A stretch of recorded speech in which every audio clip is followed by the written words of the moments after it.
Master word list card number 46।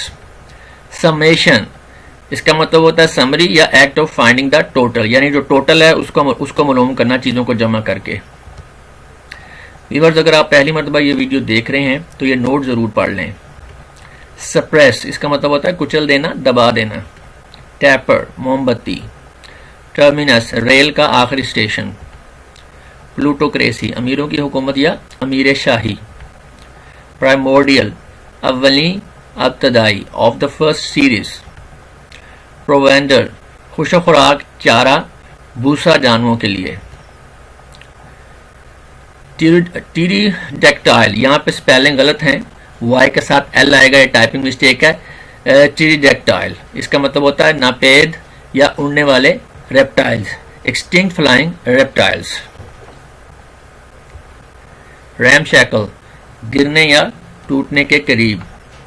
रेवनोस, भूख से बेहाल, पेटू। Thank you.